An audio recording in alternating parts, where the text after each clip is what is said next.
we can go live, and welcome back. Roger, you there? I can see Monty. He's on. Roger, you there? Can't hear you. Here he is. Okay. Yes, I am. I am. Sorry. No, all good. Just making I sure was we've got shouting everyone. over here because I was, yeah, all right. Good.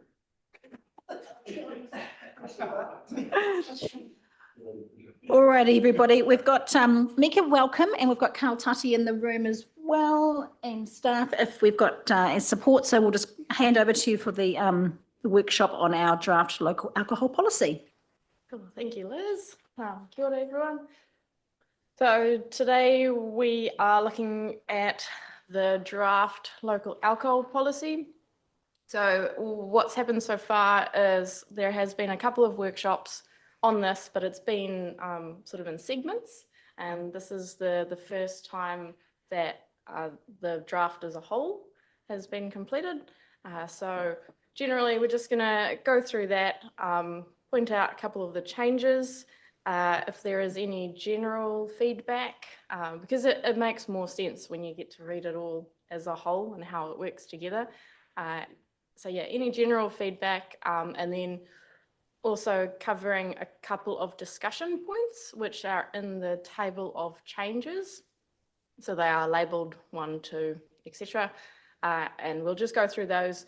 Those are some of the bigger changes, or some of the ones that you should be aware of, especially some that maybe require a bit more work. Yeah, just keen to hear your thoughts on those. But I guess we'll start off with any general feedback other than those discussion points. No, just to say that, hey, looked like there was a good uptake of submitters, and a wide variety covering the district as well. So I was really pleased to see that. So yeah, I think we'll step through. So shall we start with discussion point 1? Oh yeah, sorry, I don't know what number it is on Diligent. But it is 3.3.2 in the clean version of the draft, and it relates to inclusions of conditions that renewal licenses can be effected if DLC and ALA consider there has been a substantial change in the operation of the off license. Sorry, can I just ask Diana just for a second? Do I have a conflict of interest with this since I'm deputy chair of the DLC? Like, am I allowed to comment or not? Well, I think I brought it up before, but I can't remember what or Carl. Yeah, Tegan did say yes. Tegan did say yes. There was a. Oh, there was. Yeah. All right. Yeah, I suggest probably. Yeah. What, leave the bill? Okay, I'll just chill out. generally good. I'm just going to tune out and just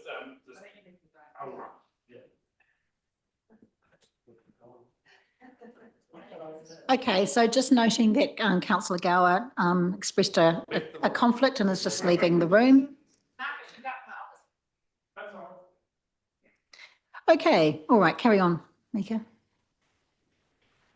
So yes, I think that's a very sensible yeah, to include that. it's just catching it where it's really, substantially changed and it's not doing the same thing anymore. Thank you. Yep, I think we're everyone's happy with that. Yes. And we'll move on to discussion point 2, which is just the next one, 3.3.3. Feedback received during engagement indicated that distance between off-licence premises and sensitive facilities such as schools should increase from 40 metres. With the current wording of the policy, these premises will still be eligible for a licence if they can demonstrate their impact will be no impact other than to a minor extent. So the feedback, the engagement didn't actually have a question relating to this. So I feel like it was quite interesting that still came through. So what we're basically talking about is 40 metres appropriate? What does that look like if it was to be something else? Is it, yeah. Okay, Andrew. Do we know how many premises this would affect? It wouldn't affect established premises unless from the previous one they changed their operations substantially. But established premises would not be affected. But my question is, do we know if there are any? Yes, There are some? Yeah. Okay. currently, yeah, there are. Yeah, well, again, I guess this seems pretty sensible, I suppose. Do we know if there are any businesses that are setting up potentially that could be caught in the crossfire? That would concern me if they're 3/4 of the way through setting up and then we establish this. Carl, are you aware of anything? Short answer, no.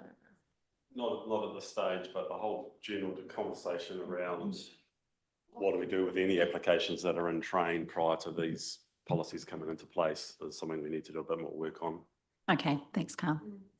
But just on that, there is some commentary that, that if there are ones that are sort of in the process, it's the ones, if they were in process at the time the policy is adopted, they're sort of treated as already established, so that they're not caught by the new provisions.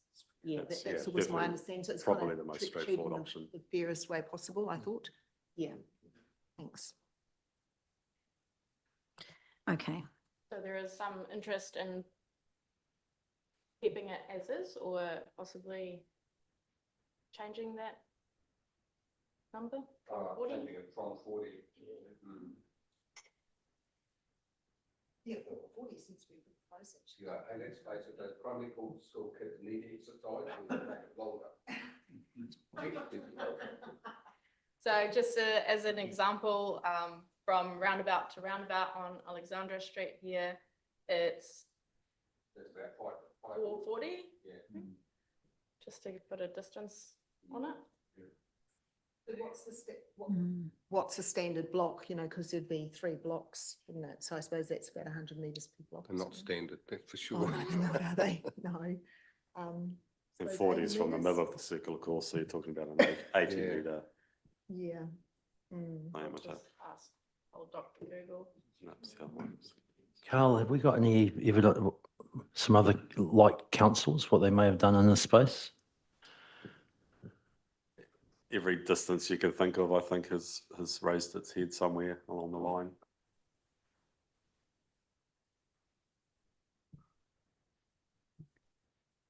I mean, you're not going to get kindergarten and primary school kids buying from a bottle store, to be fair. You know, It's the parents, it's the parents. Through you, Madam Chair. yes, Lou. Just quickly, I think that we'd look at discussion point 2 to one of the others that have actually been proposed, and that is where we put a cap on the, you know, we're going to make a decision on whether we have a cap on off licenses. So with this actually, this would impact on that cap. It's only those that go above that would be impacted, because as I understand it, we are not impacting on those that don't comply at the moment, but hold a license currently. Is that correct? We are not impacting on already established. Exactly, that's what I'm saying. So Yeah. if we actually impact a cap, that cap, this would be part of that discussion and have to comply with that prior to them actually getting that. And I think in implementing that distance, that's something, but it also would be part of the cap. I hear what you're saying, Lou. I think what you're saying is that they're closely aligned. Yeah, they're very similar. Yes, yeah. It sort of covers 2 different areas. So if you look at the wording of the clean draft, the cap is sort of a separate issue, but this is for premises outside the permitted area, so outside commercial zones. So and the cap generally is inside the permitted area. So this is outside. Yeah, I've got to say 40 metres seems very close, but Yeah. I don't know whether it really matters or not. Could I ask a question about that? So this is outside the permitted area, but would it have to be in a commercial zone on its own, like a neighbourhood centre because if you've got a sensitive facility, that would also likely need to locate in a commercial zone or, you know, non-residential So this will be outside commercial zones. as well. Yeah, This is just for outside commercial zones. yeah. Outside yeah. commercial zones, industrial zone. Currently, it's just those two. Yeah, Yeah. yeah, I mean, there were maps which sort of look like the basic CBD areas of all of Yeah, them. they're a little bit smaller. Yeah. But that's roughly what they Yeah, cover. yeah, because I was thinking the other thing that I picked up was that the distance between an existing facility and a new facility or an alcohol selling place license would be 100 meters, yeah, minimum. Yeah, and again, I would be worried that that's not enough space then to allow anyone to legally set up because some of our commercial zones that are outside our CBDs are actually quite small. Yeah, I think Roger's raised it previously as well. Yeah, because you don't want to be too restrictive. Yeah. So while I generally do like the idea of increasing the distance, it has to be workable as well. Yeah. So whether or not some discretion is needed to be retained, you know, by the district licensing committee, I don't know. That's probably the easiest way to handle it. But yeah. Mm. This won't be currently how it's worded, is not discretion for the district licensing. Yeah. Roger? Yes, thank you, Madam Chair. Yeah, this particular point has just moved on to include another couple of the aspects of what we're looking at.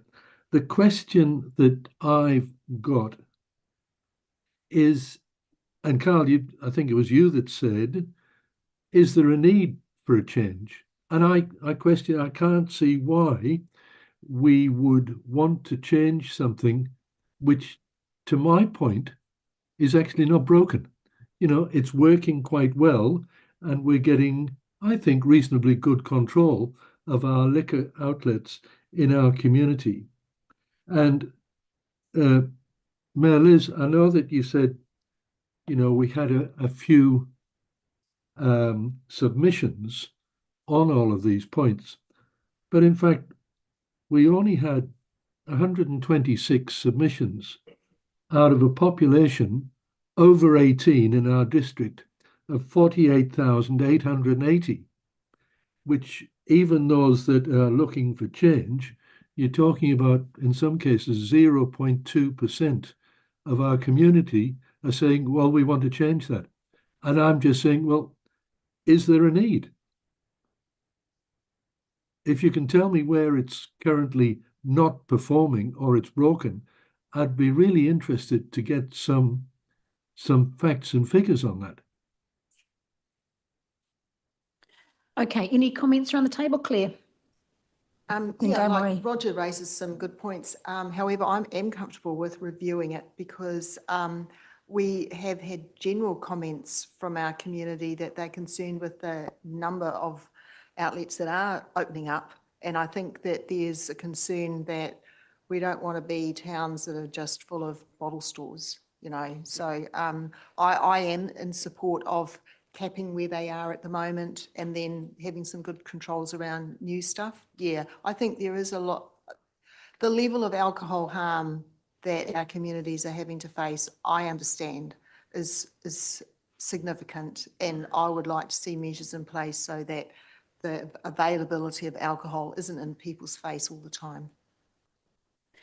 Okay, yeah, look, I actually agree with you. So on this discussion point, can we just get some general agreement? Will we leave this increase or the 40 metre, the distance, with the DLC committee, or will we provide direction now that we want to see or make any changes? Dale Marie? For me, I'd like to, on the back of what Claire just said, I'd like that to go back for them to consider it more, because just from my own perspective, when I was the manager at Te Whare o Te Ata in Sari Cruise in Hamilton, what we're seeing, and I see it at Ngaruahi as well, you get the liquor outlet and then comes the vaping stores. You know, they're sort of coming part and parcel with each other. So I'd like for that to be revisited because, yeah, the sentiments that Claire's just expressed, I think we really need to look at this distance. What we found in Fairfield is we had 2 liquor outlets wanting to pop up on the one shopping centre, and they were 100 metres from Fairfield Intermediate.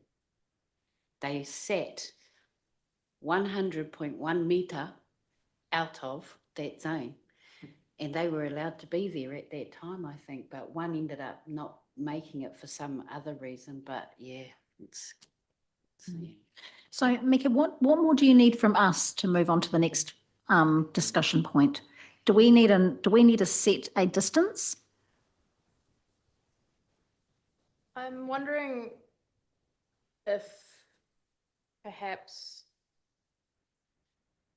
but I guess just a little bit of consensus who thinks 40 metres is fine and who sort of leans towards change, whatever that may look like. Okay.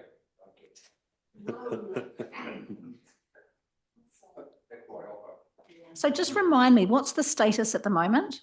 40 metres. So it's 40 metres. So it's the same as what it currently is. So we either keep it so just keeping it the same, or we can increase it. And if there's mood to increase it, I don't think we have to specify necessarily the distance, but is there mood to increase it? But also, could I just clarify as well? This is like, we are now going to be, I suppose, making some alterations and then going back to our community to endorse it, So it's not like it's a final step, it's still got that other. The next step is approving the draft and then special consultative procedure. But let's not, and let's not forget Claire's point that, hey, we are trying to squeeze these types of premises only in allowable zoned areas as well. So there's that to consider. So the bigger space distance you impose, essentially,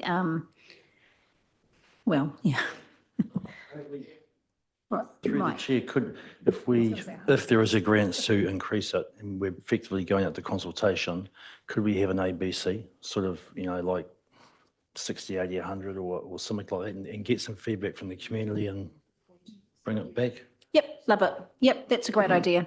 And let's not forget, this is off licenses only, okay? So this is not cafes and bars or anything like that. This is just off licenses.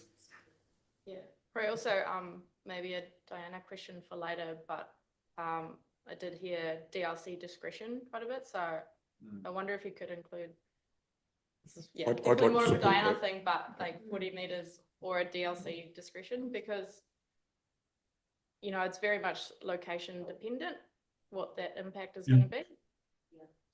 I do support the DLC because I think, their contribution is helpful in specific circumstances, and this is where it can be quite difficult. A fine wine shop, you may not necessarily think of that as in the same way that you would a supermarket or another type of, off license. So there are sometimes circumstances could play a part to this as well. So is that enough feedback? Yep. Okay. Brilliant. Yeah. No, just that I would add. I'd be in support of it, the DLC being an option in there, because I do think that it is, in many cases, a case-by-case basis. Yep. Okay. Sounds good. All right. Discussion point 3: cap for town centres. Now, I saw, and look, Roger, I appreciate your comments, but gosh, when we had new off licenses coming to Cambridge about a year and a half ago, the Facebook traffic was huge. There was really not a lot of appetite for lots of new off licenses to come into Cambridge in particular. I'm not speaking for Te Awamutu. So I would like to see a cap personally, my personal opinion. Is everyone in kind of agreement on that? Can I come in there? Yep, Mike, Roger. Yeah. And I think the point that comes off over here is that it is only in those defined areas. Am I correct in that? Yes. Yes, because if there were new convenience centres established in areas outside of those defined areas, then they would not fall within that cap. And I think that's important, seeing as we've got a town which is It's growing growing. very rapidly.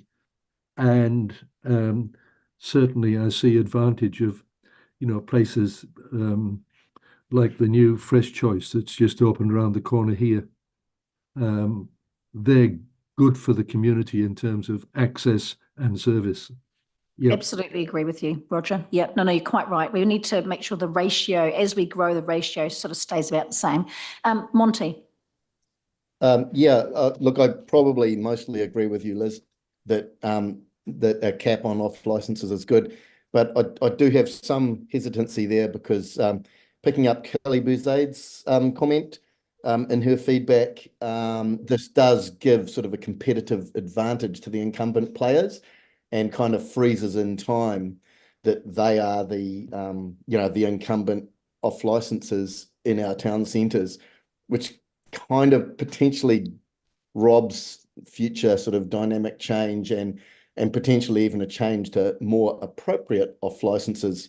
For example, say, there was sort of demand to head the fine wine kind of thing rather than the booze shop. So yes, but it slightly worries me. Yeah, look, I can absolutely understand the competitive advantages. I guess if I think about my sort of regulatory background, the competitiveness is something that we don't normally allow to frame our thinking too much. And really, I guess here I kind of want to try and focus on the harm and the influence that alcohol probably has, and kind of weight that higher, I suppose. Lou. Yeah, just quickly, I just particularly for Monty, I just want to say that you do have the supermarkets, of course, that are operating within those areas right now as competitors. So any deal, any local player operation will have to compete with the supermarkets on price anyway. So they will always have that impact. I would like to just amend this a little bit with the cap and give the local district authority the ability to consider this for an adjustment. Just give them the right to be able to override this in special circumstances where something has changed, or the actual domestic, the population's changed, or the area's changed dramatically, and whether they can alter it up or down. That's up to the District Licensing Commission to have that ability to do that. Okay, It's that's a an cap. interesting point. Mika, did you have a comment on that? I guess just something to keep in mind with this cap is this gets reviewed every 6 years. So if there's a significant increase in population, so the way that would happen is if we had higher density in our CBDs, right? So in 6 years' time, well, we could always move it forward too, couldn't we? We could always decide or choose to review it earlier. Yeah, okay. Mike.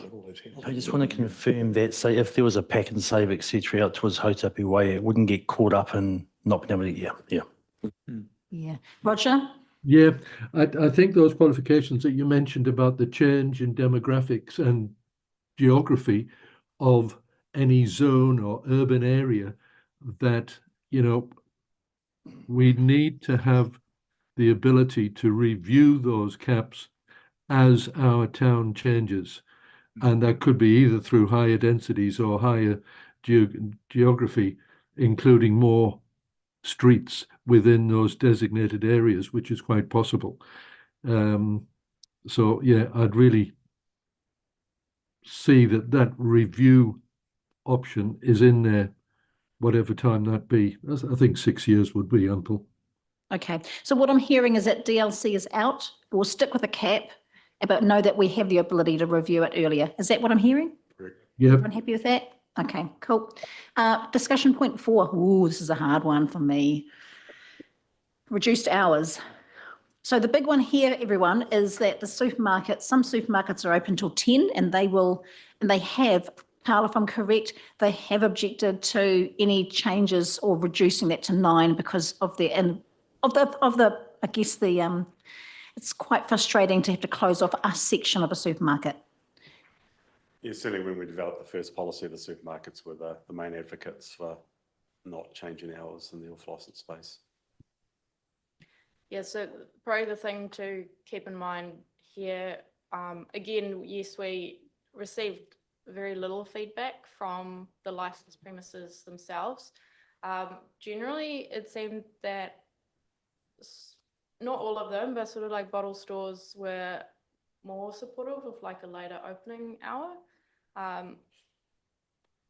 Because I guess it doesn't impact them so much. But for supermarkets, the thing that you do have to remember is they are specifically designed to have all the alcohol in one spot so that you can fence it off, but they will still be dealing with the clientele who don't agree with that when they come in to do their other grocery shopping and they can't buy alcohol. So that would probably be one of the main concerns for them, is dealing with that feedback. Okay, so we've got Andrew and then Roger. Yeah, look, I don't really see this as a problem at the moment. I mean, there's not too many of us racing off for our morning whiskey at 7 o'clock in the morning. So, I'll, just leave it as it is. Roger? Yeah, I would concur with Andrew there. I don't see any challenges with the current situation. And I did read there were 2 of the submissions from supermarket operators who said that from their point of view, even though they closed, in fact, they actually closed at 9 o'clock, or one of them closed at 9 o'clock, but says that there are many occasions when there are people in the queue, and actually changing the times would become an imposition on them not being able to clear those people that were moving through late in the supermarket. So again, I don't see any need really to change the current times.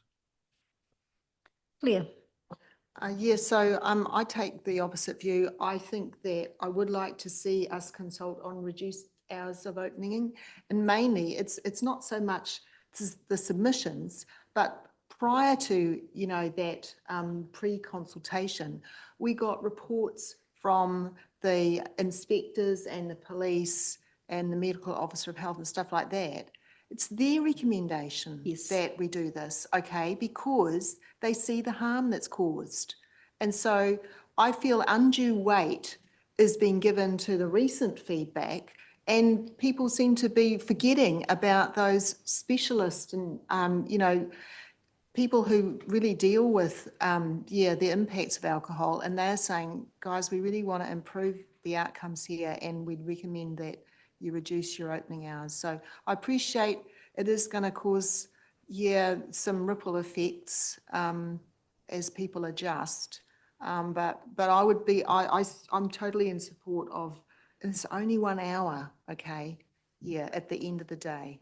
Yeah. And from memory, that 1 hour did make quite a big difference to It's made a difference to me in the past. I have tried to buy some cider at 9 o'clock at night and didn't get through the queue, and I couldn't understand why I couldn't register it on the self-checkout, but the kind assistant came up and explained to me that they stopped processing them at 9:30 because they've got to close at 10.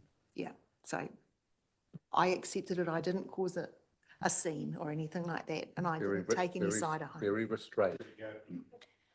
Could Right. someone clarify what police and health recommended for this off-license point? Because I remember it mostly being about on licenses for reducing the opening hours. After their research shows that alcohol purchase after 9 p.m. is more likely to contribute to alcohol harm. And sorry, I also just want to clarify that the hours that are in the draft also reduce that an hour in the morning. So it's 1 hour in the morning and 1 hour in the evening that it's being shortened. Okay, Mike, and then back to Roger. Roger, have you still got your hand up from before? Or you've got Yes, I've still got my hand up. Yes. No, cool. We'll go Mike and then Roger. Hey, just from a practical point of view, and not talking about the people who can't control the alcohol, but and I'm really talking more supermarkets here, is you'll often go in to get set up for your week or set up for your family or set up for an event if you're a business. And sometimes, work starts at 8 And actually 7 o'clock's when you need to be in there because it's quiet. You can get it done. It's efficient for your workplace and all the rest of it. You can get out and get everything in one go. From a business point of view, I see this as problematic, not for the supermarkets, but there's a lot of people that do go in at the extreme ends of this, not just to buy a bottle to suck into a paper bag, but actually it's just practical because you're getting all the party stuff for the event or whatever it is as well. So I don't particularly want to consult on this. I think what we've got, actually, I'm very happy with for our community. Thanks, Mike. Roger? Yeah, and if I remember back in the presentations that we had when we were working in workshop, there were certain areas of the submission that didn't overemphasize the level of harm and the resultant hospitalization or whatever within this district. The other point is that when we look at our supermarkets, and you've experienced this when you go through yourself, and they have got excellent controls over their sale of alcohol. You know, I mean, I would have thought that, you know, my age was quite obvious, but I walk up to the checkout and somebody's got to walk along and check that I'm over 18, which I'm quite, you know, it's quite good. But that's just a reflection of how well those supermarkets do manage their responsibilities on the sale of alcohol. And I do take Mike's point, and in my history, there have been times when I've been saying, organising a golf tournament, and I needed to go and pick things up from the supermarket before 8 o'clock. So I would certainly advocate for keeping the times as they are. Okay, is there anyone else that wants to speak to this? Otherwise, I'm going to ask for a show of hands. Well, yeah, I was just going to say, I accept the arguments about before 8 o'clock, but could we, so the alter from 7 a.m. to 9 p.m. So take the earlier closing time. Yeah. So. Oh, so as option C, you could go 7 a.m. to 9 p.m. Yeah, that's right. Or throw that in the mix as well. Because I do recall it was more the stuff at the end of the day that's likely to be causing the harm rather than the early morning. Yeah. Absolutely, it was. I am going to ask for a show of hands so that we can see where everybody is on this matter. Those who would like to keep it the same, and I know, Roger, you've got a hand up already, who want to keep it the same now, 7 to 10, can you just raise your hands? Yep.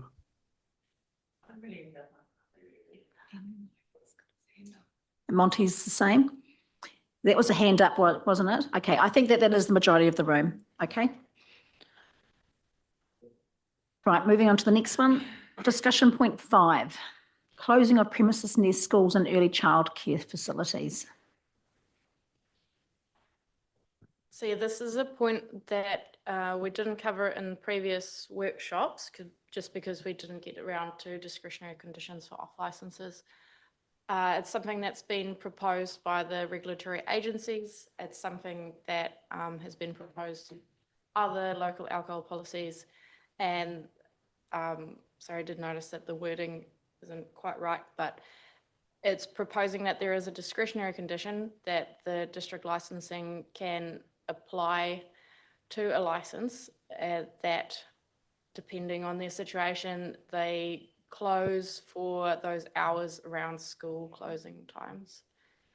And so it's at the DLC's discretion, and it's, yeah, the purpose is to avoid that exposure of children to alcohol. All right, so it's a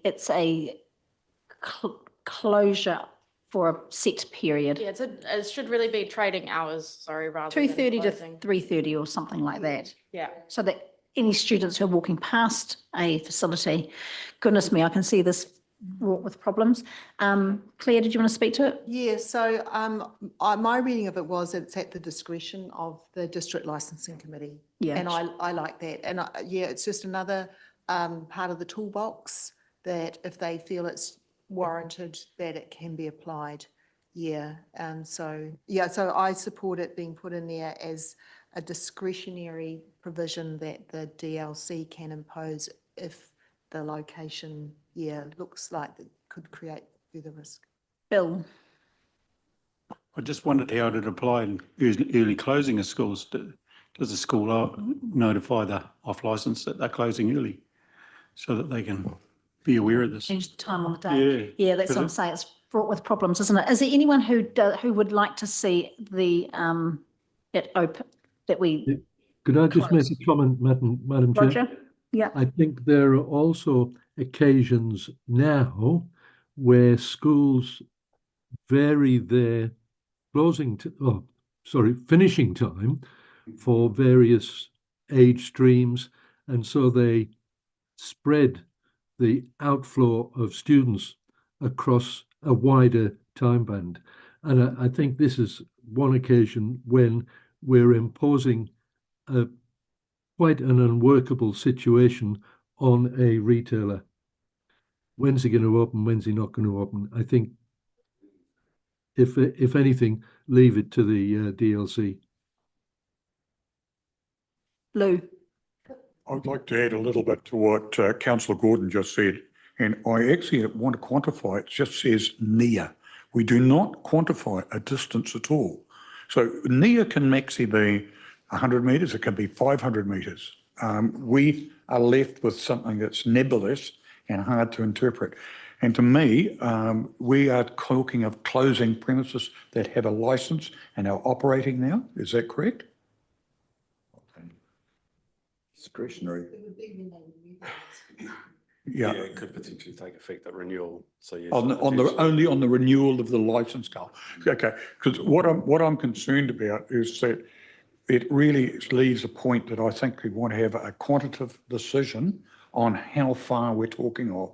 And, is it, 100 metres, 300 metres or what it is, because you can actually then limit what's happening in, say, let's say, around Pack and Save, where all the students walk down past the RSA and through Pack and Save and through there, what sort of distance are we talking of?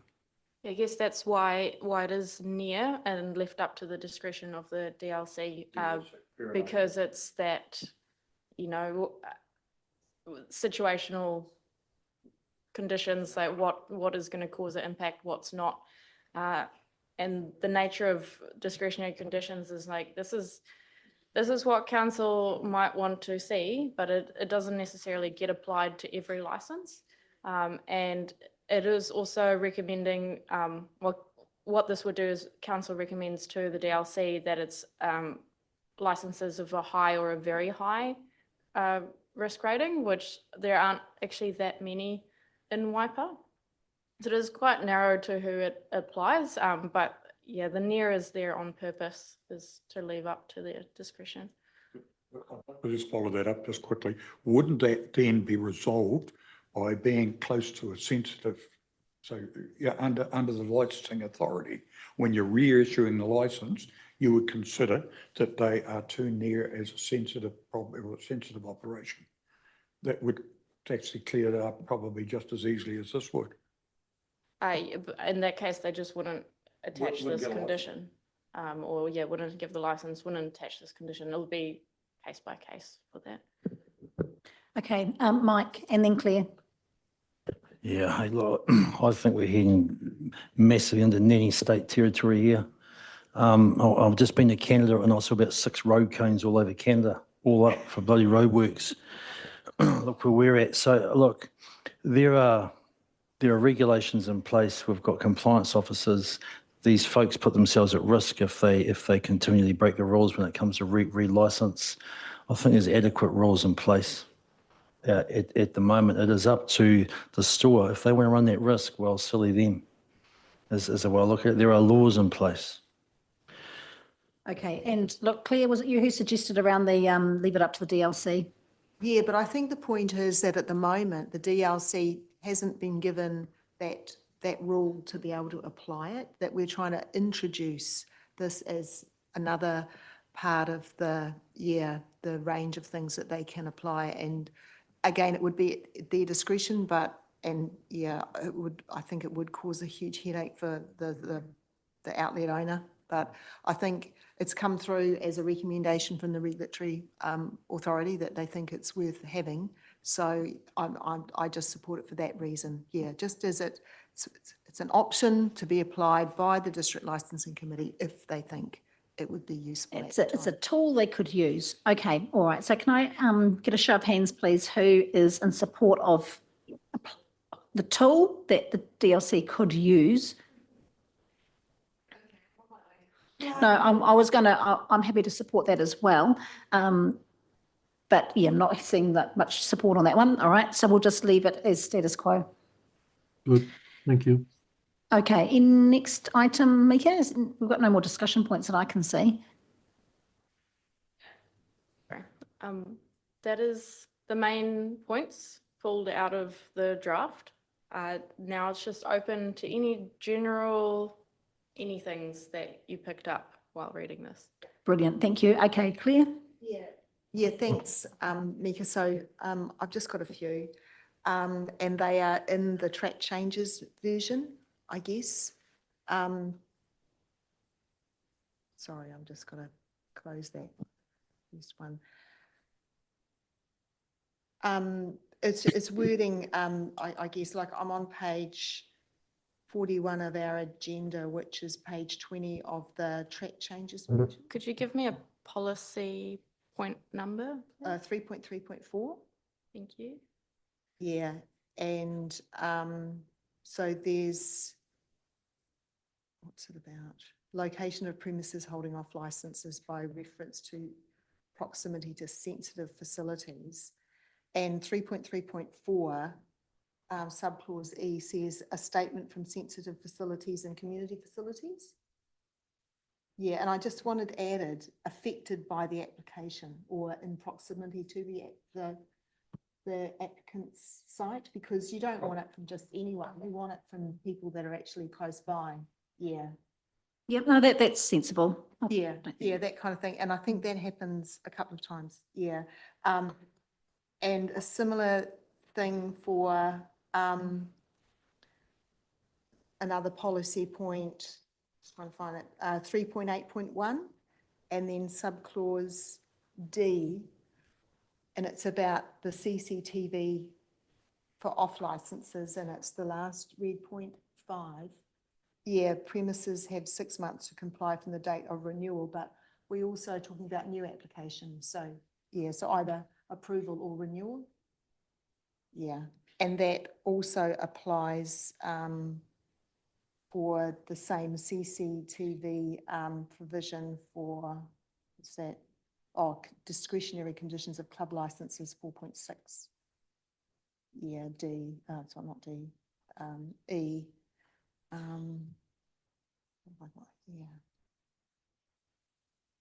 Yeah, and then I just wanted to get some clarification in the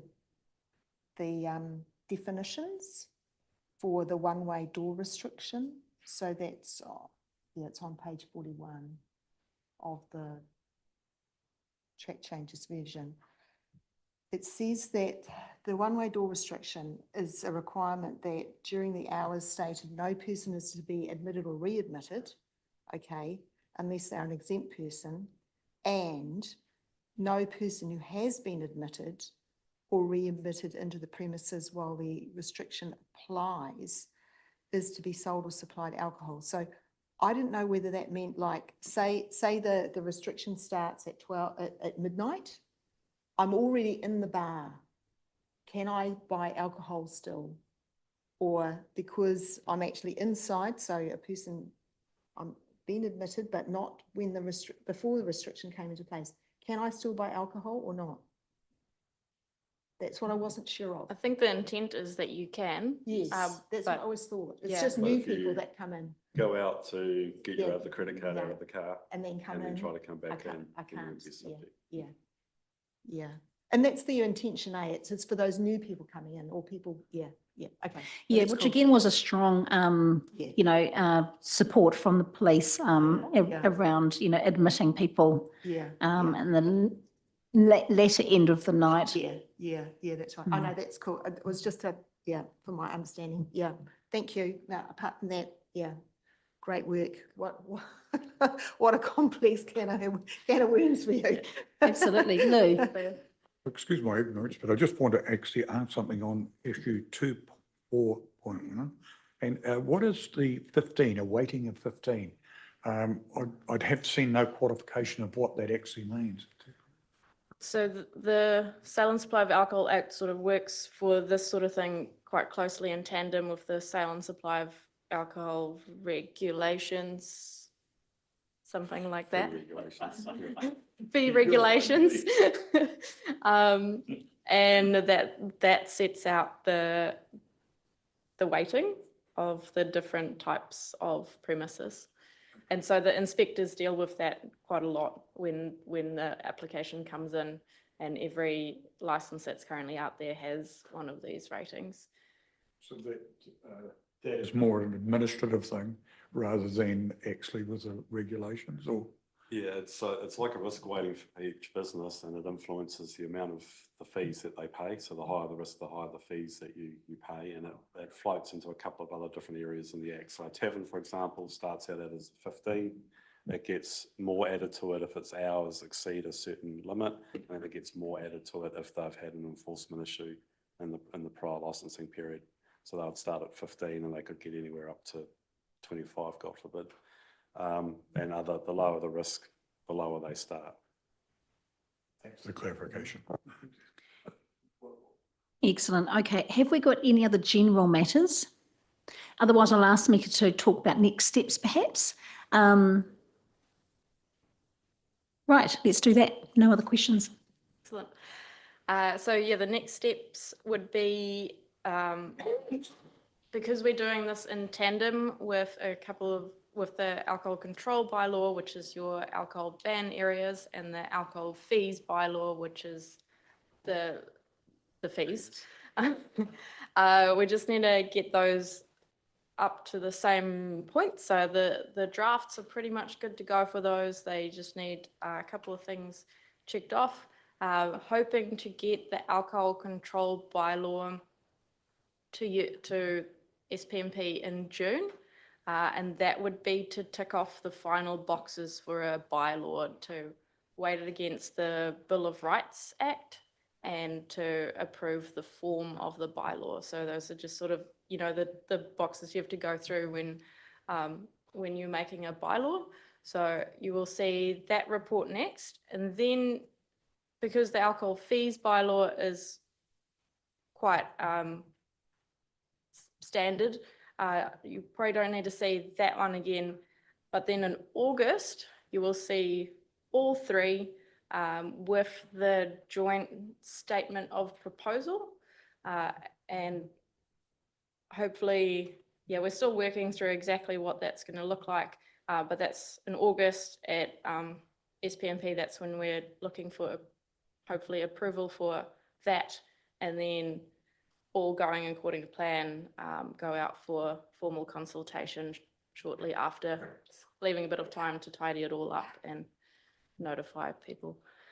So maybe end of August, start September, or maybe a little bit later in September if there are anything that's caught when you see those drafts. So that's kind of what we're aiming for. Okay, that sounds good. Okay, if there's no other comments, Mika, thank you. You're doing really well with this, by the way. This is difficult work, and you've got all these three things all operating in tandem. And I know that isn't easy, and a variety of views, yeah, very sensitive issues as well. So congratulations on where you've got to so far, and we look forward to seeing. Yeah, I'm gonna say all three in August or September. That's yeah. Any help you need, of course, we're here. All right, okay. So it's been a workshop. There's no recommendations or anything like that. But what we will do, everybody, is we have got lunch arriving in a few minutes. So we're going to take our lunch break now. We are running a little bit ahead of schedule. And our next item is going to be our Lake Naruto Recreation Reserve. And then later on, we've got Simon Perry and Jen Palmer coming in, a presentation on Bridge Housing Trust. Okay, so we're going to come back here if we can, please, by, we're going to take 45 minutes, so 12:20 or 12:30? Yeah. Okay, 12, oh, we'll have a whole hour. Let's do that. 12:30, everybody. 12:30. Okay. See you All right. then. Hello.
open everything up. So Zoe, if we head back into our agenda and we'll find, there's Roger. Yay! and G.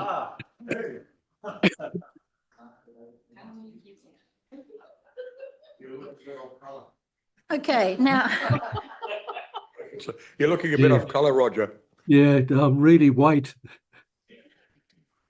Ashen, in fact. Good to see you out of your hoodie. all right. Hey, look, we'll move into our next item, which is our Lake Naroto Recreational Reserve review. And I can see that we have Anna here and we've got Aidan. And was Hannah going to join us as well? You're going to sit over there? That's fine. Brad's over there too. Good as gold.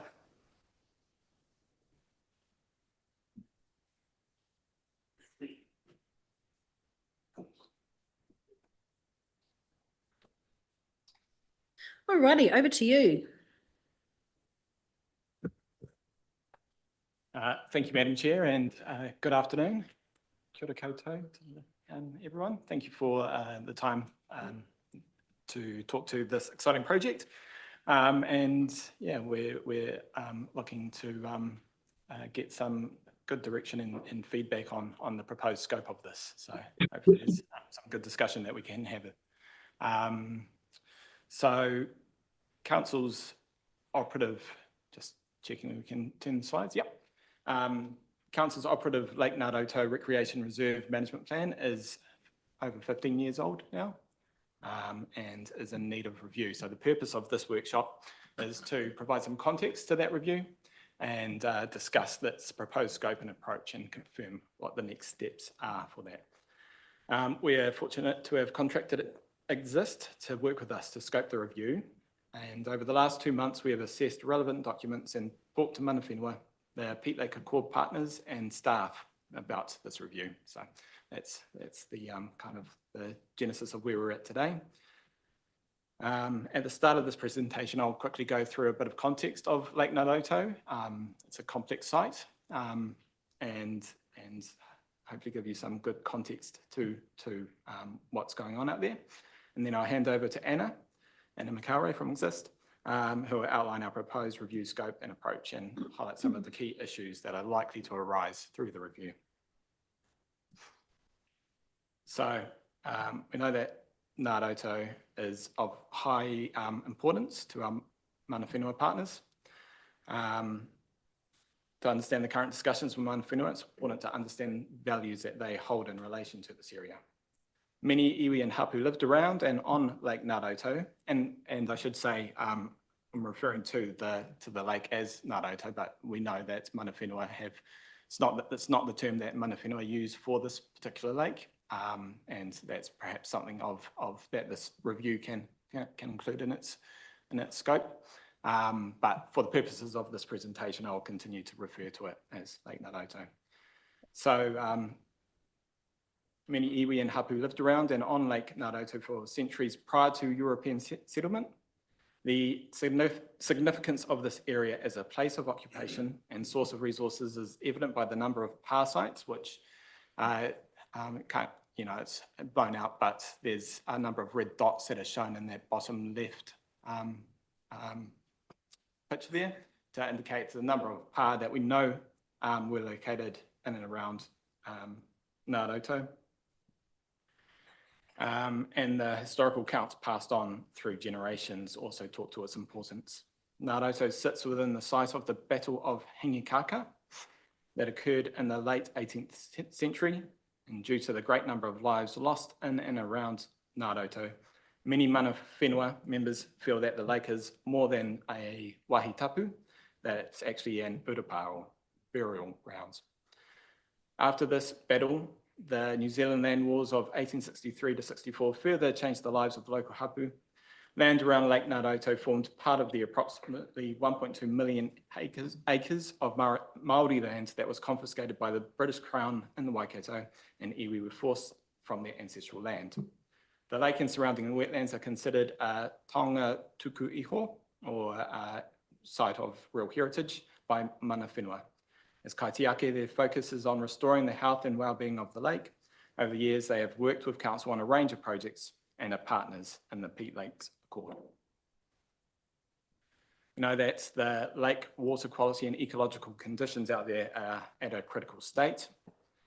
In recent years, we've had extreme risk health warnings issued by Te Whatu Ora's Public Health Unit for the majority of the summer periods. The lake is considered supertrophic, meaning that it has very high amounts of phosphorus and nitrogen, which leads to excessive algae growth. One of the key issues is cyanobacteria, which produces toxins that are extremely harmful and may cause serious illnesses or death. Between 2010 and 2020, the lake exceeded the recreation limit for cyanobacteria almost 50% of the time. The lake's ecological conditions have also worsened to the point that it's considered non-vegetated.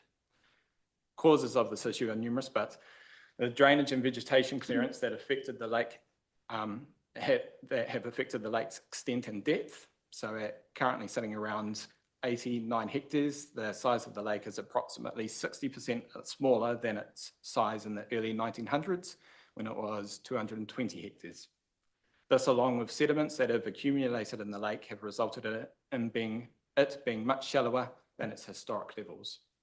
The excess nutrients derived from the lake catchment and are now stored in the lake sediments. The state of the lake is exacerbated by the presence of pest fish such as koi. Know that the public are very aware of issues associated with the poor lake health from numerous media articles, some which we've captured the headlines on the slide, council's updates about health warnings, and from their own personal experiences visiting the reserve. Council has been working collaboratively with mana whenua, agencies and adjoining landowners for over 3 decades in an effort to improve water quality, and this has included significant restoration, planting and weed control around the lake, development of sediment traps and installation of a diversion channel to stop water from Ngāroto Iti entering Ngāroto, and investigations around potential to expand the reserve boundaries and retire marginal grazing land. Unfortunately, the lake quality has shown no improvement as a result of these actions, and so degraded water continues to flow out from the lake into the Maunga Otama, then to the Waipa River, and then to the Waikato. We know that the lake sits in a wider ecological context. Globally and nationally, peat lakes are rare ecosystems. They form over thousands of years and are home to species that have adapted to their unique conditions. Their role as a carbon sink is also only now being truly kind of understood and valued. Classified as acutely threatened, the Waikato peat lakes are important historically, culturally, and environmentally.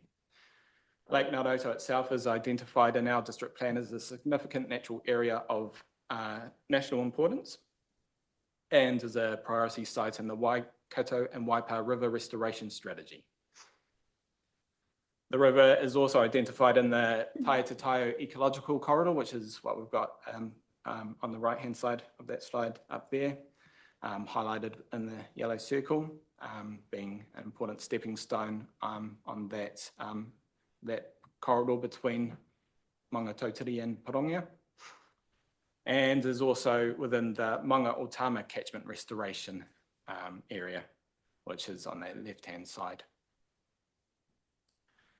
In 2021, Council developed a biodiversity assessment and restoration plan for the lake in partnership with mana whenua, and that plan outlines a range of actions to help restore the lake margins. That includes revegetation and pest and weed control. So this map shows the, in green surrounding the lake, the current extent of the reserve land, as well as in white around that green area is what's actually road reserve, but is typically forms part of the overall reserve. Also shows some of the main drainage channels that enter into or out of the lake. At the bottom of that map, it also shows what we refer to as the Mackie block in green there, which is a piece of land that Council acquired circa about 2018 in an effort to help retire that land and help the water quality improvement for the lake. And the pale yellow which is a little bit hard to see, but the pale yellow sites, those are sites that the district plan actually talks to providing incentives for expanding the reserve boundaries in exchange for environmental benefit lots. So something that enables the potential to investigate those expansions that I've talked about. Know that the lake is valued very much for its recreational purposes. It's a popular walking circuit around and throughout the year, and between 2018 and 2021 annual visits, averaging approximately 57,000. Many visitors take their dogs out there to exercise them, and the recent dog bylaw provides for a dog exercise area near where the car parking is out at Ngāroto, and dogs on leash around the lake. Aidan, is there a counter to count those people? Where did that number come from? Yeah, my understanding, Brad can confirm, but yes, we have counts out there to try and track numbers. Oh, thanks. And we also know that there's a small number of people that cycle around the lake as well. We know that the site is a popular freedom camping spot, with the current rules allowing for up to 15 vehicles to stay out there for a maximum consecutive of 2 nights. Visitor infrastructure out there is limited to form car parks, a toilet block, which is not watered, some interpretation signage, and a loop track. There is little in terms of actual seating or picnic tables and shelters out there. So are you going to provide a map of where the freedom camping is later in the presentation? Not as part of this presentation. Just would be helpful for elected members to know where that freedom camping is. So I guess a little bit hard to see, sorry, but in the top, yeah, that's right, in that top middle area, which is, as you drive into Ngāroto, you got an area of car parking on your right, and then you drive past where the current boat shed is, past there. And yeah. The far end, basically when the road stops is where the freedom camping is. Yeah. Yep. Yeah. Cool. Visitor infrastructure, as I said, is limited. There are 2 leases on the reserve, the Ngāroto Sailing Club and the Te Awamutu Rowing Club. We know that both of these clubs are active on the water, and we know that Sailability Waikato also use the boat ramps in the lake.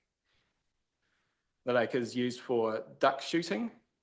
In 2023, we had 58 permits issued for Lake Ngāroto, of which 48% were from Waipa, with 43% being outside of Waipa and 9% unknown. Know that there's also annual events that occur out there, such as the St. John's Colour Run, which recently happened.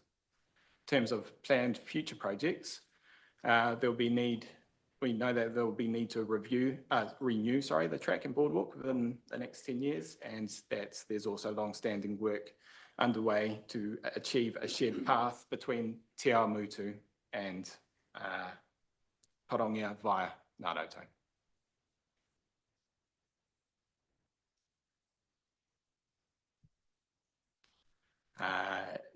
Ngāroto is also a place of education opportunity. It's a place where people can receive information about peat lakes, the impacts of land use change, as well as Māori ways of life and connections.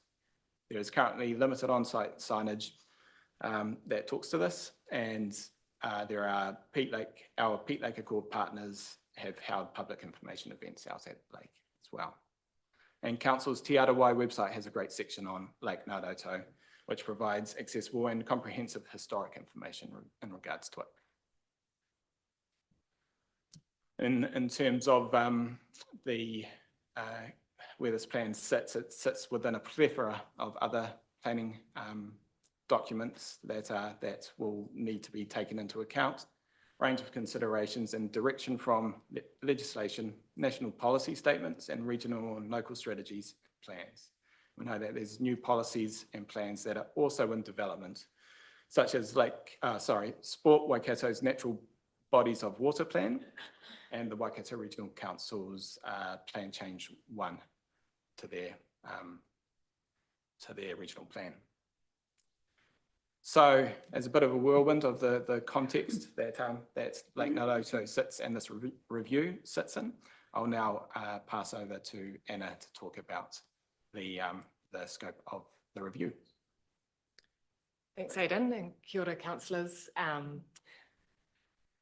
think it is useful because probably everyone's got slightly different levels of knowledge and understanding about Lake Naroto, so it was really good to just go through that. I'm just going to talk to our current thinking on the scope and the approach to the management plan review, and then open the floor up for questions, but also to hear your thoughts. That's the purpose of this workshop. So I'll try and not take too much time so that I can allow you to have the time to have that korero.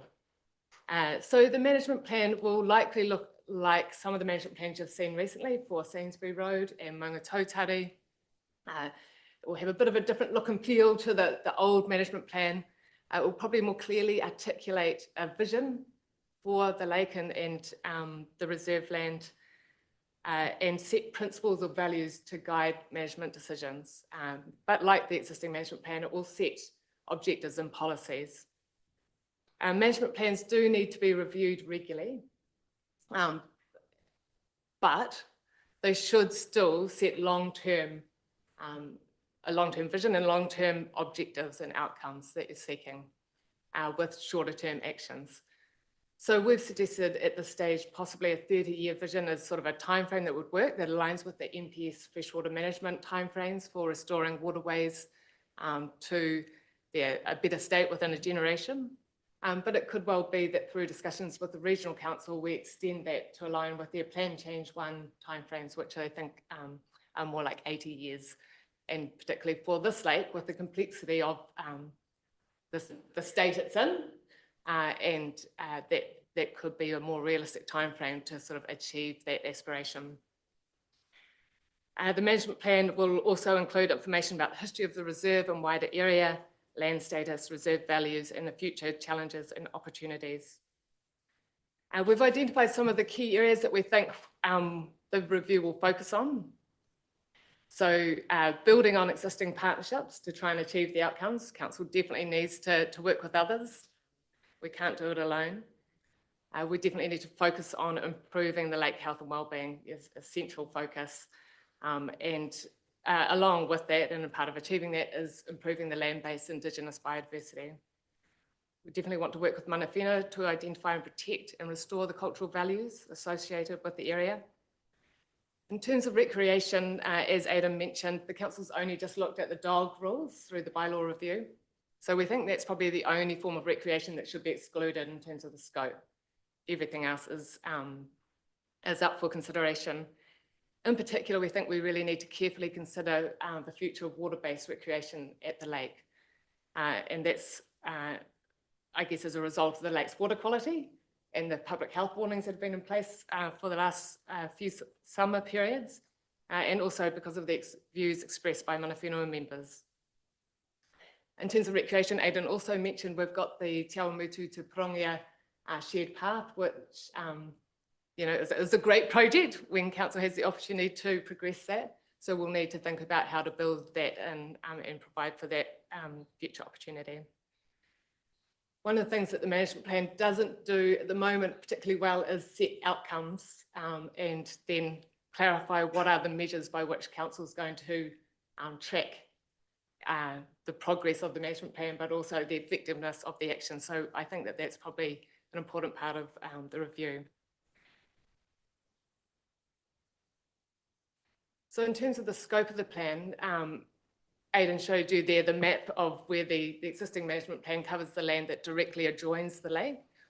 We think it makes a lot of sense to extend that scope to include the Maki block and also make provision for any future land that's acquired for the purpose of improving the lake quality to be included in the management plan.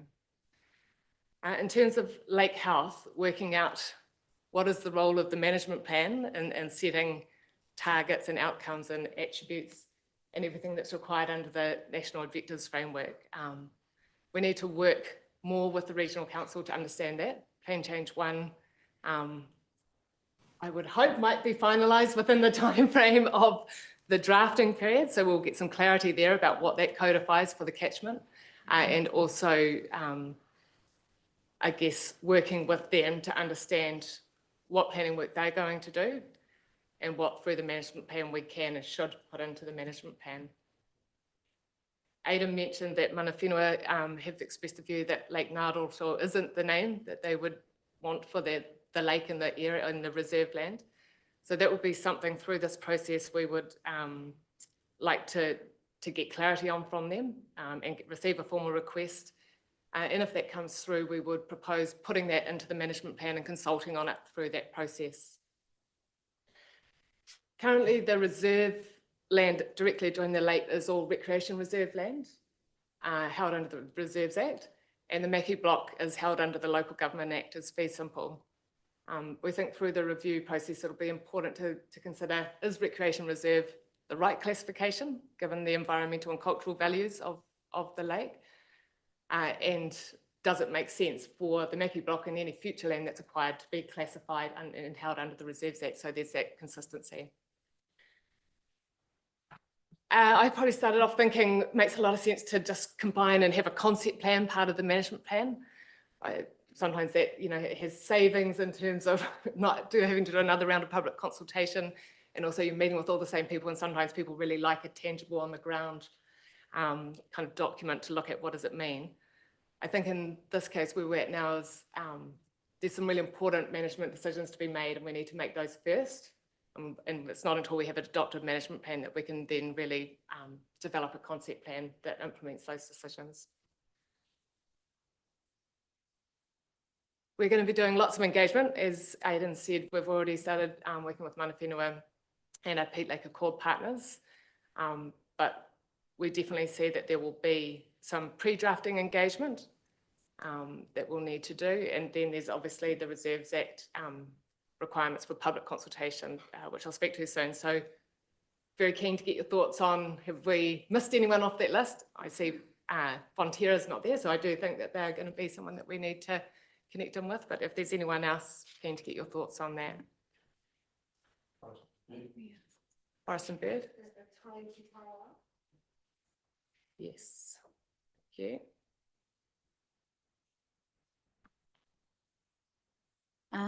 So community boards, or board? Community board, yes.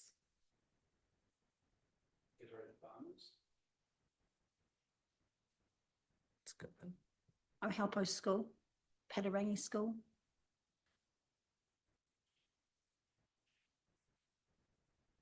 Great, thank you. Are the sailing club and the rowing club leasees, currently both leasees? Okay, so they're incorporated. They are the two leasees at the reserve. I'm just wondering about the current Freedom Camping area, whether we need the Motorhome Association, or I don't know whether we need them as a stakeholder, but I do want to take a really good hard look at what's happening down there at the moment. Sally's in the room, isn't she? Somewhere. Yeah. Yes, yeah. The lines, yeah. Yeah, just on the sailing club, isn't there something about disabilities? Can I put Tony Roxburgh on there? Yes.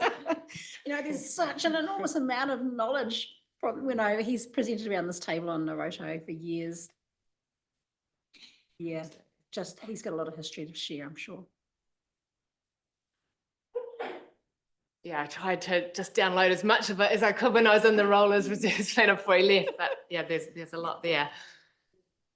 Many of you will be familiar with the Reserves Act, quite prescriptive approach to reviewing a management plan. So it has specified requirements whereby you have to notify your intent to review the reserve management plan for a month, receive input from the public, so that's public notices and other communication channels that council has to make the community aware of that opportunity so we can hear their initial thoughts. And then the other required part is that once you have a draft plan, that you then notify it for 2 months. And then if people wish to speak to their submissions, you give them the opportunity through a hearing. So this process generally takes between 12 to 18 months. I feel like this one, you know, we would probably put quite a bit of emphasis on the pre-drafting engagement and make sure we take some time there. There'll be predominantly, I think, the 2 work streams of a water-based recreation work stream and also a lake health and quality work stream. So spending some time doing that rather than going, straight into a drafting and putting it out and having the discussion at that point. We want to do a lot of the discussion pre-drafting. And so, Anna, you're still thinking that the concept plan would occur after the adoption, that you would do it as a separate process? That's my recommendation. Yeah, and I agree with you on that one. I think we'd end up mixing too much stuff otherwise, yeah.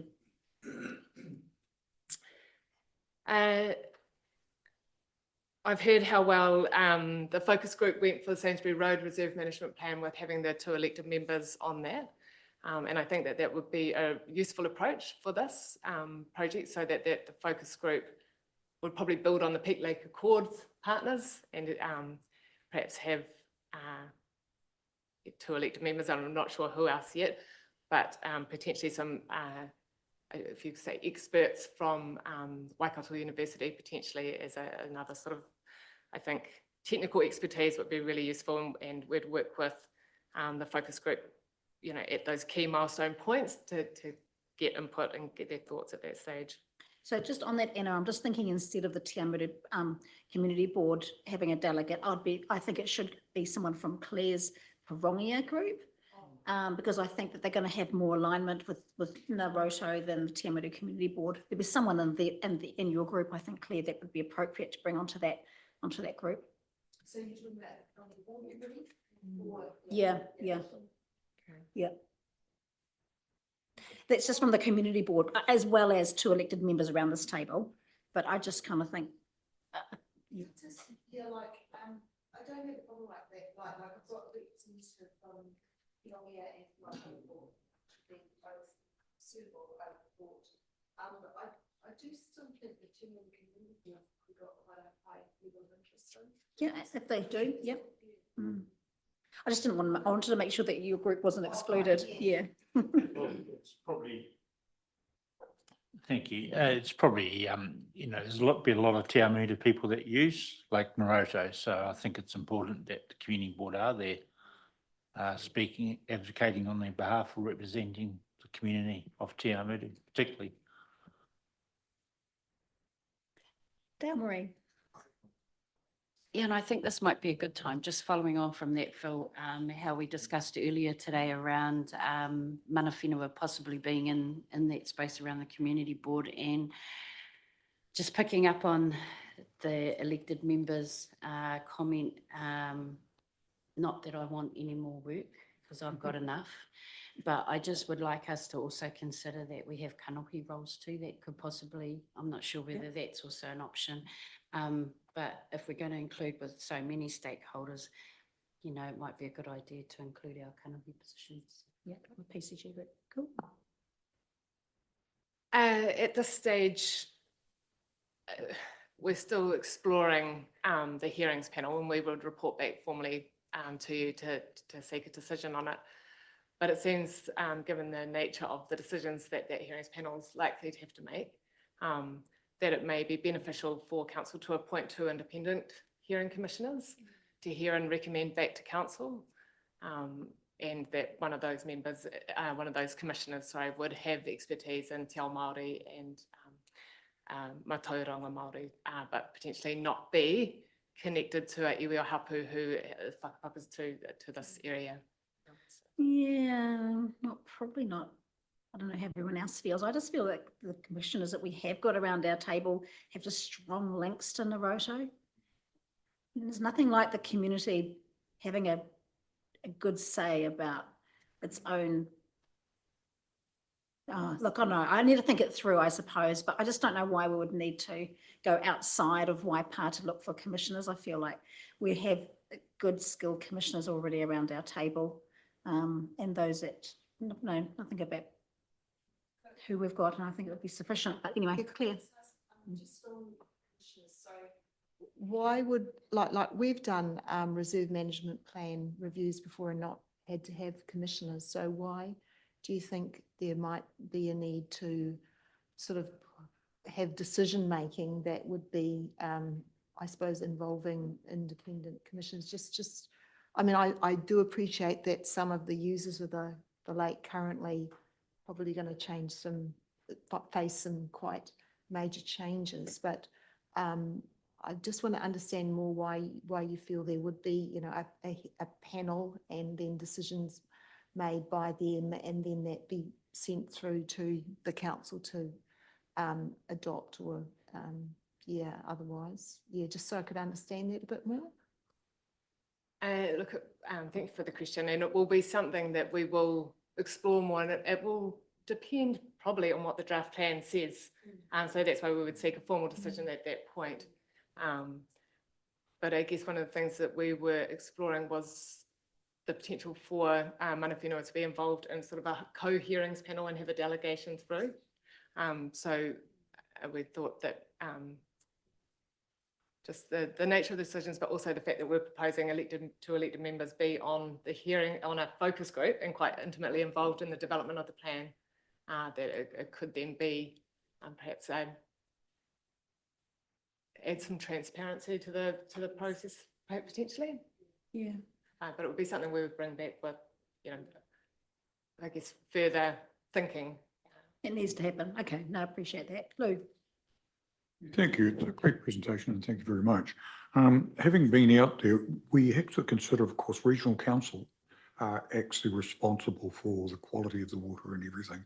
So we would have to be in part in agreement with what they want to do and probably have to present our draft plan within that context to them, because ultimately we do not control that authority at all. And having sort of dealt with this a little bit and gone out there and stand with regional councillors and found that really our input was quite minimal. So our draft plan is important. I don't say it's not, but I think that we do have to consider what the regional council's attitude's going to be and what funds they're going to raise and what they're going to put into it as well. Thanks, Lou. Thank you, Councillor Brown. And definitely important, given that the management plan can really only direct management actions for the reserve land or the land incorporated, but it can have advocacy type actions for the land within the wider catchment. So just going through. So back in 2019, Council started discussions with Ngāti Apakura about being a partner in the review. And following that, worked with them to develop the biodiversity assessment and restoration plan, which was finalised in 2021. And earlier this year, Council sought expressions of interest from iwi on involvement in the management plan review, which resulted in Ngāti Apakura and Ngāti Hikairo being involved in the stage 1 procurement and planning phases. At this stage, we think that in talking to mana whenua, the way that we would like to involve them going forward once the review is formally initiated, is that we would partner with them in the pre-drafting engagement and have them on the focus group, that we would support them to confirm their preferred name, and also to draft sections related to their connection to the lake and wider area, and to review the draft plan prior to it going out to public consultation. So we're really clear on their thoughts about it. And potentially if you go down the having an independent commissioners, that they could provide input into their thoughts on the selection of the independent commissioners. Cool. Last slide for me. So next steps is on the 20th of May, we'll be going to Ngāui Tōpū or Waipa to give them an overview of the project, to talk about our proposed approach and scope and get their thoughts on that. And then coming back formally to this committee on the 5th of June to obtain a resolution to publicly notify the intent to review the reserve management plan, and also to appoint whoever to the focus group, and we'll do some work on that and take your thoughts today into account. And all going well, then we will be aiming to start that review mid-June, probably with that public notice going out in July. Fantastic. All right, so are you open for questions? Yes. Excellent. Right, Dale Marie. I've just got one comment because last week I delivered a lecture at Waikato University to environment planners. And one of the discussions we had was around how well put together the Maunga Tautiri Management Reserve Plan was with Waipa District Council and Mana Whenua. And then to hear from there on in how that's influencing Maunga Tautiri, the Ecological Island Trust, and future focuses of what they're going to do. So listening to the feedback from both kaimahi within the council and Mana Whenua to that management reserve, that I'm looking forward to this one, and especially with the Aidens and the Hannahs and yourself on board, because I haven't heard any moans from Mana Whenua about any of you fellas right now, so you guys must be doing some really good work out there. And if this is the, you know, the pathway that works, like we have done with Koroki Kahukura, and hopefully Ngāti Apakura, who's very silent over here, who I know are well engaged for those that are online in regards to Ngāti Apakura being very well in the threads I rangaranga tēnei. So tēnā koutou, moto koutou mahi. Thanks, Dale Marie. Hey, a couple of things. I'm just wondering about, I mentioned earlier about the counter. Is there year-on-year data? Have we seen, it'd be really great to see that early on, because it kind of gives us a real mandate, as we've seen more and more of our local people, regional, international people, you know, what the growth has been in terms of attendance at Naroto. And the freedom camping needs to be in the scopes, very problematic over there, very. And Sally did actually a fantastic job over at Perere, and I think a similar model would be a good idea at this point. It's very hard for locals to actually get to the retaining wall to be able to see the lake now.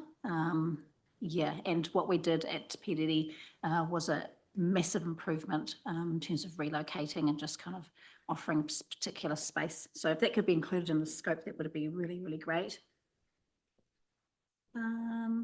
Yeah, anyway, Lou, your turn. Just a point of interest to everybody. We have sitting in the room the representative of Ngāti Apakura, who was actually on the representative, was our representative, you know, on that committee.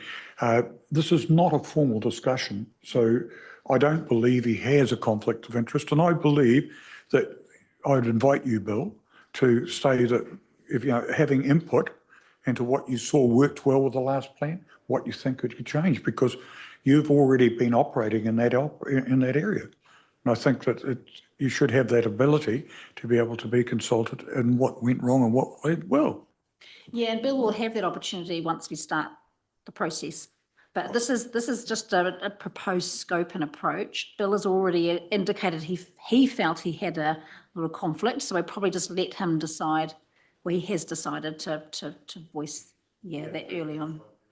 Yeah, Mike. Yeah, thanks for the chair.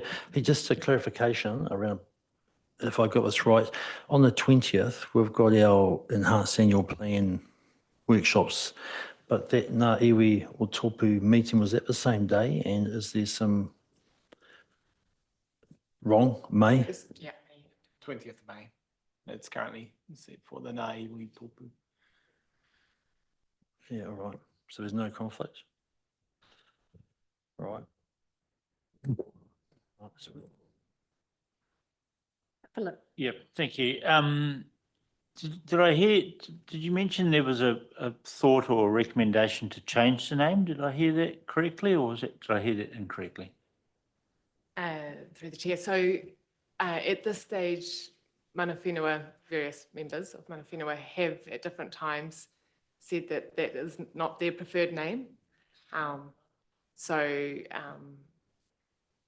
What we would try and do through this process is support Mana Whenua to confirm what is the preferred name and formally request the change, which we can then progress potentially through the management plan review.